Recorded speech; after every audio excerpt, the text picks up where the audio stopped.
All right, here we are again, unfortunately, on not the best of terms. What are those terms? Those terms are a Carolina Panthers loss, and unfortunately, it was an ugly loss. Let me just give myself a second to make sure that everything is loading up and showing properly. Looks like it is, looks like it is. So let me go ahead and start with my proper introductions. Hey, Chris Jenkins, credentialed member of the media, covering the Carolina Panthers for Charlotte Vibe. Today, the Carolina Panthers fell for the fourth game in a row to the New York Giants, which has some former Carolina Panthers, such as Graham Gano, who said he had this game circled on his calendar, James Bradberry, who got an interception, and general manager Dave Gettleman, who I'm sure is happy that he has now got 2 wins on the season. Anyway, the Carolina Panthers fall to 3-4 after losing to the New York Giants with a measly score of 3-25. And I take this personally because pregame said, hey, something that you can keep some solace in is the fact that the Carolina Panthers, though I don't feel like we're going to be very successful this season, not that I don't want them to be, but they haven't gotten blown out. They play some competitive games, and if they're losing, they come back. And then this happens today up in New York. So that's pretty tough to see. It's pretty sad to see. And yeah, so we're going to go through this post-game show. Going to give you my thoughts. Want to hear your thoughts. Pretty disappointed in this game today in a lot of different aspects. 3-4, you just did not see this happen after that start that we had whatsoever. So let me go ahead and Ali, let me see if I can say your name right because I know you told me earlier. Bodwich. Yeah, this isn't going well. So let's go ahead and start to talk about the biggest thing now, because typically the offensive line is the biggest point of conversation because they're getting Sam Darnold sacked, they're getting Sam Darnold sacked, they're getting Sam Darnold sacked. Well, today Sam Darnold got pulled fourth quarter for P.J. Walker. So, and I'm going to certainly go over some comments that I see popping up, so please continue to load me up with your comments, all right? Continue to do that for me. And I'm going to put them on the screen. So let's go ahead and talk about quarterback Sam Darnold. Let's go ahead and look at some stats from today. All right, so Sam Darnold, 16 of 25 for 111 yards. Had one interception and had a 57.3 passer rating. That's so let's just talk about Sam Darnold today, all right? So Sam, I had said for me that I was going to hold out on a verdict because I don't know, I forget exactly why at this point, but I wanted one more game to evaluate Sam, and here we are at that one more game, and now, unfortunately, I would have to say that Sam I am needs to flip the switch back. I would say Sam I am is not looking good for us right now, and Sam needs to do something extremely quickly to save his spot on this team because Matt Rule talks about him needing help. So yeah, that would in fact be helpful if you didn't have the drops that we are having. I didn't know this stat, but I learned today that we are second in the league with drop passes. So it's not being helped. But that's not enough for me to give him a pass on how bad he's doing today. That interception that he threw to former Carolina Panther, my man James Bradberry, was pretty bad. Pretty bad. That safety that he had due to no receiver being nearby. That was pretty bad. That cost us 2 points. Give me just a second to make sure that nobody in my family, between you guys, don't have a newborn.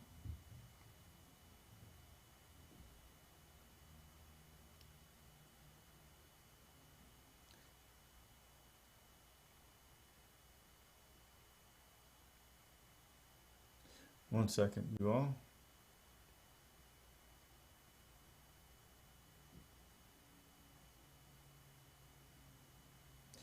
All right.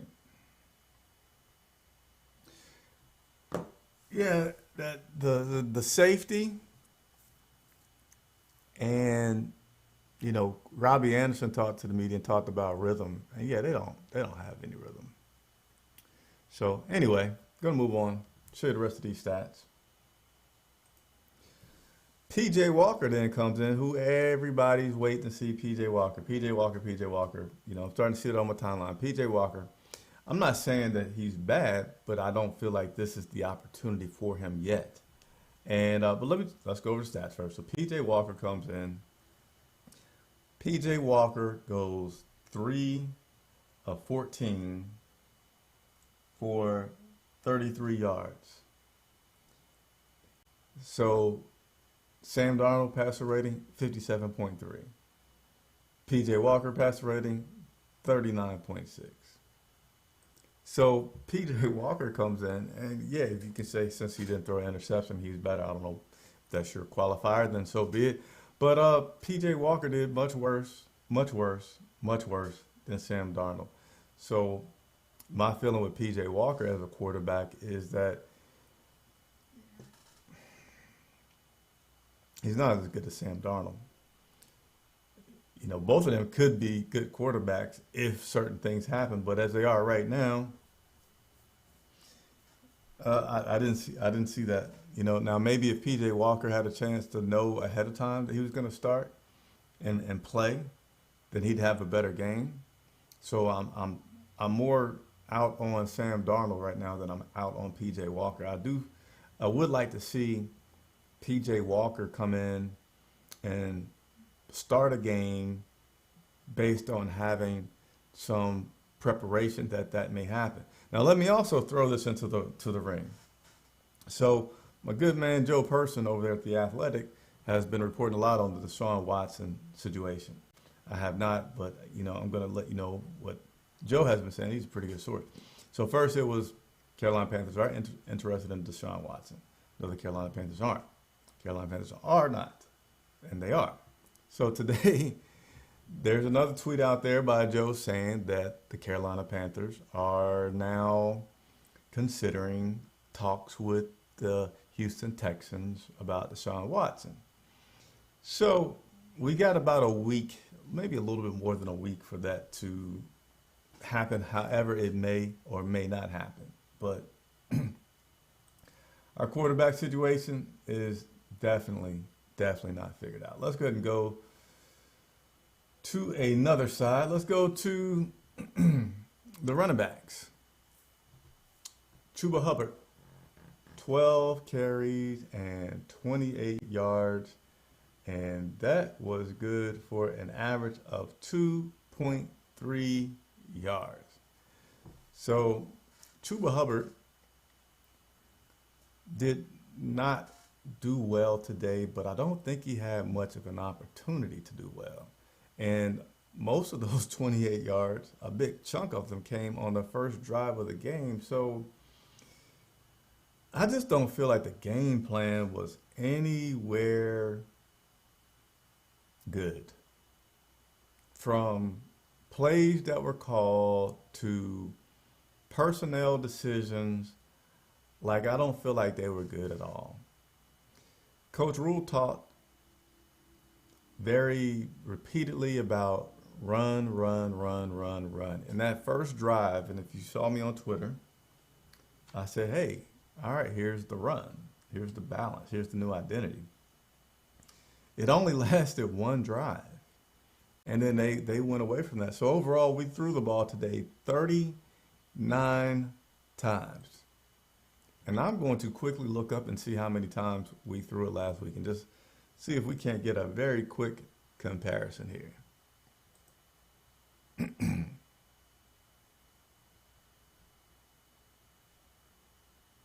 Let's see. Give me just a second. All right. 39 times we threw the ball today and a very bad loss. Was not an overtime game. Last week we threw the ball 41 times. So we threw the ball only 2 less times today than we did last week versus the Minnesota Vikings. We rushed the ball 23 times last week. This week we rushed the ball 17. So that's 6 times less than last time. Now, you can say, the game did get away from us in the fourth quarter when the Giants scored 13 points and we did not score any. Actually, we didn't score any points since the first quarter with the field goal. And they scored 5, 7, 13. So the Giants built momentum as things went on. But anyway, I think I'm going to speed through this and just quickly get to you guys' questions that you may have, because I could rant for a while about the disappointments from the game today. I am going to bring up one more statistic for you. Sorry for holding my glass all in the camera view and everybody's way, but let's go ahead and go over one more statistic for us that I didn't appreciate. And give me a second to get to it. I lost my spot. There's my spot. All right, receivers. Let's go over those stats. DJ Moore had 6 receptions for 73 yards on 10 targets. I think DJ Moore had a good game today. I feel like there was a little bit of redemption from last week's performance on behalf of DJ Moore. Chuba Hubbard had 4 receptions on 5 targets. So, Chuba, give him credit. He did drop one, but he caught 4 out of 5. So, we've been looking at his ability to catch the ball out of the backfield, and I think he has improved. Has a little bit ways to go, but, as long as the player's showing improvement in one area, I think you can continue to give them credit for what they're doing and their contributions to the team. So, nice job by Chuba Hubbard. Robbie Anderson, the major struggle continues. It continues very, very, very badly. Robbie Anderson had 3 receptions on 14 yards and 9 targets. 9 targets. So, let me tell you how bad that is. And I saw a comment that came up. I'm going to mess with you in a second, Shaq. Your comment isn't exactly true. Still wasn't a good game, but it wasn't exactly true. So, Robbie Anderson, again, 14 yards. Do you know that Daniel Jones for the New York Giants outrushed our starting quarterback and caught receiving yards our number 2 wide receiver, Robbie Anderson? So Daniel Jones had, where are we at here? Daniel Jones had 28 yards rushing. Chuba Hubbard had 28. So I'm sorry, technically it's a tie. Chuba Hubbard, Daniel Jones, same amount of rushing yards. Robbie Anderson, 14 yards receiving. Daniel Jones, 16. That's awful, man. That's awful. That's awful. Defensively, we didn't get any. We did get a sack today. Who had a sack? Brian Burns had a sack. Derek Brown had a sack. We did get some pressures on the quarterback. We had 5 quarterback hits. The defense for most of the game was doing their thing, getting some stops. That goal line stance was very good early on. They kept them down to a field goal very early on as well. And then second half, things were not as good. The Giants got some things rolling on us. I felt like they were running to the right side way too many times, way too easily. But I don't know what to call it, play action, rollout. But it was something they do with some little action, and Daniel would come and spin, and they'd go up the right hand side. And I really would have liked to have seen that we were able to better adjust to that, and we did not.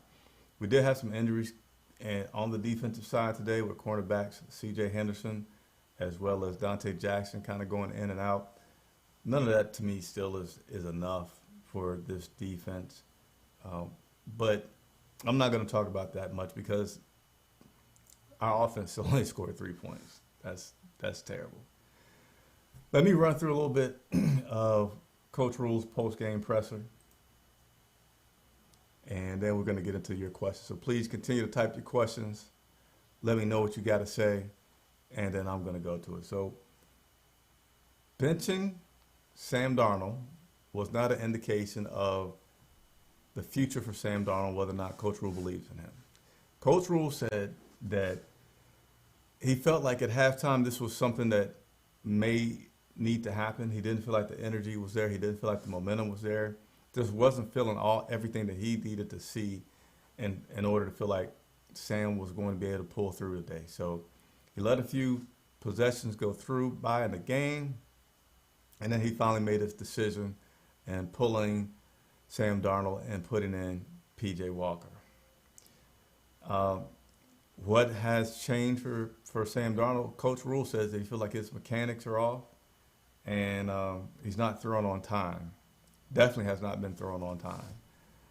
And I do agree with the mechanics being off because some of those passes are just not even, weren't even close.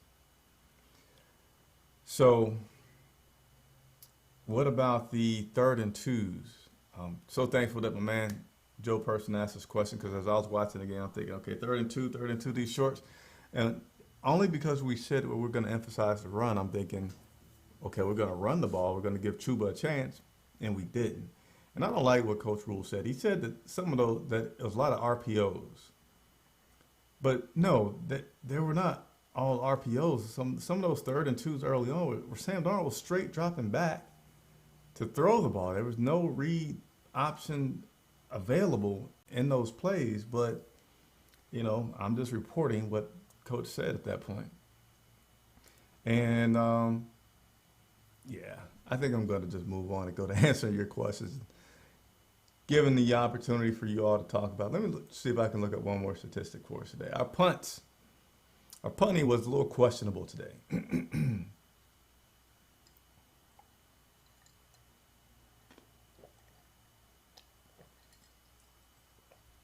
All right, so our punting, we had plenty of opportunities to evaluate Ryan Winslow, who, as of last week, was elevated to the 53-man roster on the team. Don't know how long that's going to last, because Ryan Winslow had 7 times to punt today. His average was 36.9. That's almost 10 yards shorter than the Giants kicker today. And I know he hit one pretty bad. I think it was about a 28-yard or something like that. So Coach said that, things are going to be weighted there on that punt position, and we could see a change there as well. Losing my voice. I don't know why. I have not been screaming. All right, so that's it for me. Let's go ahead and talk to you guys with your questions. That'll be much more entertaining than hearing me talk about my disappointment.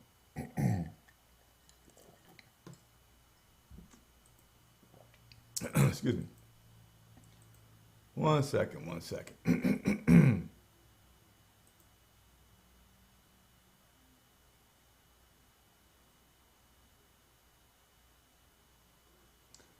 All right, so let me go ahead and get this going.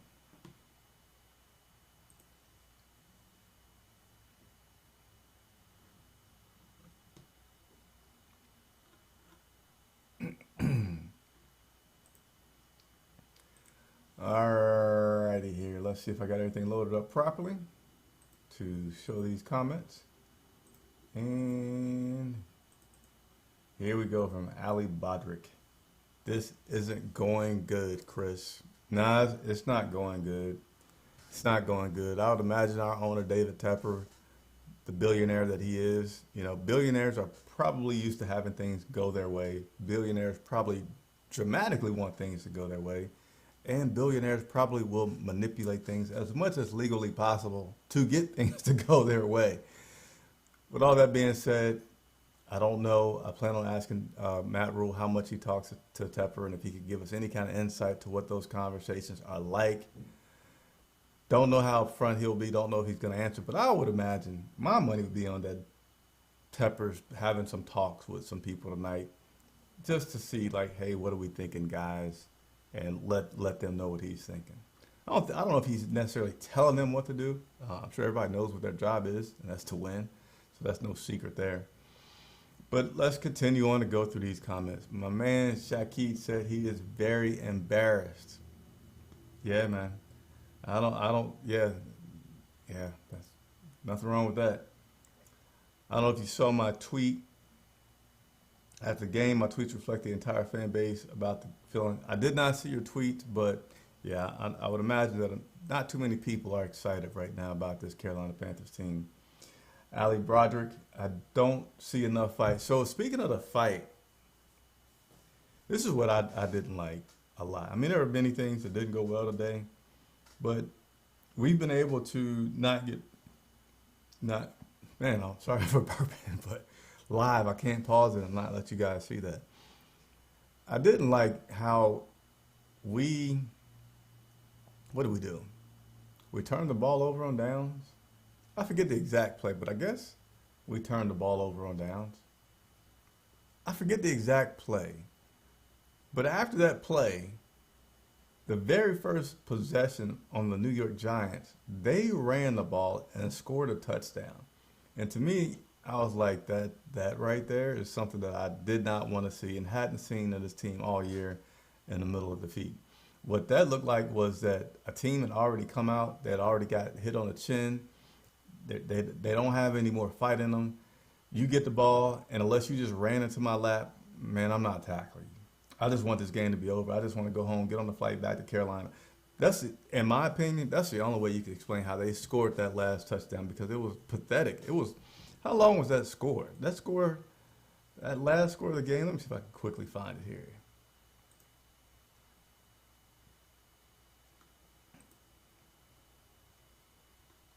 Last score of the game.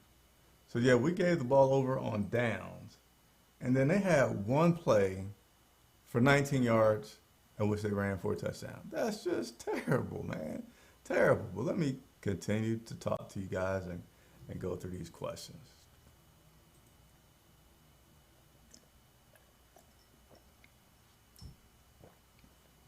Chris, I'm done watching this team for the year. I'll keep up with them. Matt Rule and the organization has lost my faith completely, says Taylor Styles. Taylor, I don't know, you make it seem like it's quite a challenge for me to get you to keep watching me for the rest of the season. So I hope I can find some entertaining things. And I'll be honest with you, I told my wife earlier today, I said, man, if they lose today, if they lose today to the Giants, I'm going to have to find some really creative, interesting things to do to keep people tuned in and watching in the midst of what is a losing season. So Taylor, take that as a challenge from you to say, Chris, what can you do to help me still be entertained by this team in some kind of way? So I'm going to try, Taylor. Hopefully you'll still tune in to me every now and then to see how I'm doing. I appreciate you signing in.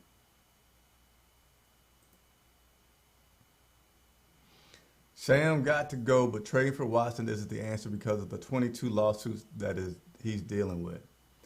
That's a Shaki comment on Deshaun Watson. Yeah, I don't get into the political part of covering sports too much just because I feel like there's enough things and outlets out there to do so. But I'm just going to say this. Why does it seem like in the NFL, if a guy does bad, he's not like out the league, but the solution is we'll just move him somewhere else, and that receiving team kind of ignores everything that was possibly, because these are allegations right now, bad things in the character of this guy.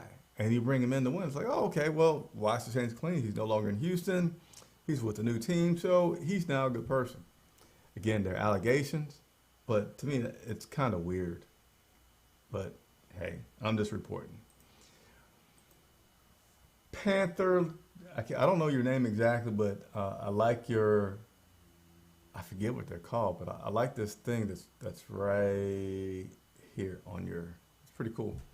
Very upset, and then furthermore, you say that Matt Rule gotta go.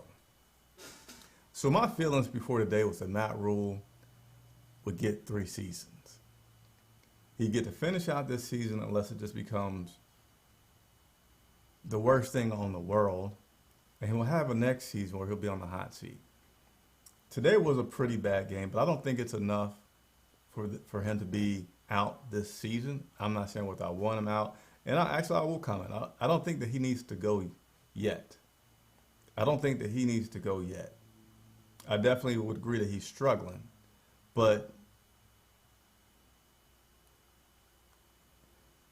give him an opportunity to respond in the middle of all this craziness. Because if you take him out right now, to me, when you make a coaching change in the middle of the season, unless you have a situation like John Gruden, there's so many more unknowns. This is a young team. And you let Matt Rule go, but then you keep your what? You keep Brady? You keep Snow? Do you change them all out? Brady and Snow, I'm sorry, Rule and Snow are just extremely tied together. It's a young team. They're gelling, as far as learning the NFL. How much do you want to just disrupt that in the middle of a season and maybe lose the opportunity for us to get some wins later on? So I don't know if I'm not for a change during the season on the head coaching job. But I certainly understand people saying Matt Rule got to go. 3-2-1 Rule tomorrow in his press conference. We got to coach better, play better. That is on me. Yeah, you'll probably hear that. Chris, you jinxed Shi Smith. He had 0 targets today. He actually did have 1 target today. He did not have as many reps as I thought that he may have. It seems like Kirkwood took the majority of those snaps. But Shi Smith did have a target today, and I appreciate you watching that video. Can the Panthers get the money back they paid for that bear? The defense played well for most part of the part. The last TD they gave up is all about not playing hard on that drive. Rule should take the USC job, and Brady the LSU job. He fixed the problem. All right, we'll continue on here. Leroy Miller, why being lifeless? Leroy, if you're still watching, are you talking about me being lifeless or the team being lifeless? Which one are you talking about? Curious. Let me know. Which one are you talking about, me or the team?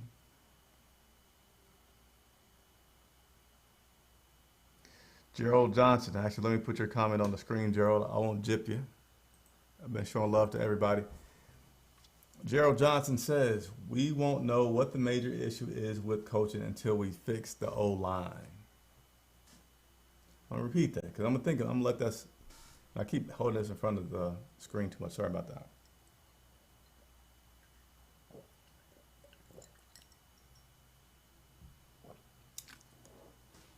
We won't know what I disagree, but I also see why you would make that statement because the offensive line is not, it disrupts so many things.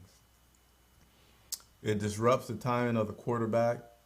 It disrupts the confidence of the quarterback. The quarterback starts doing kind of weird things because of that, and then the whole offensive side kind of goes kaput. One thing that I would say that the offensive line isn't the #1 factor in is the second half performances. We only scored 3 points today.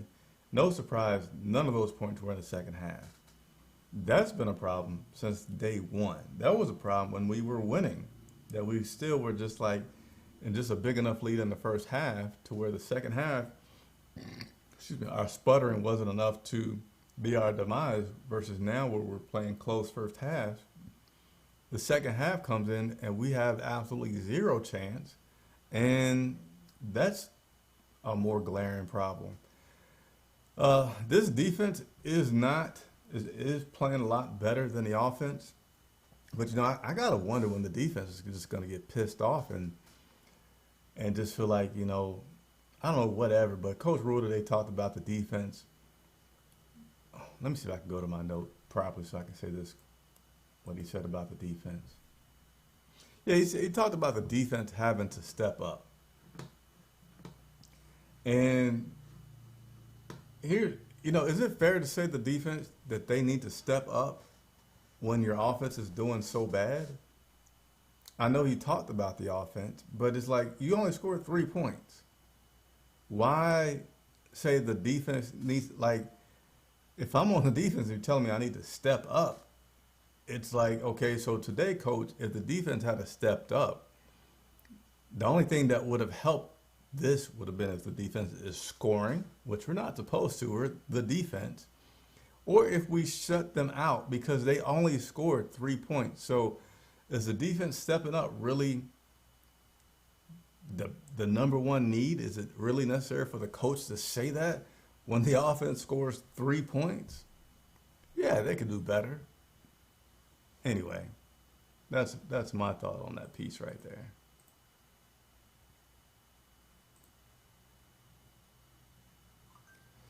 Let me see what else we got here today.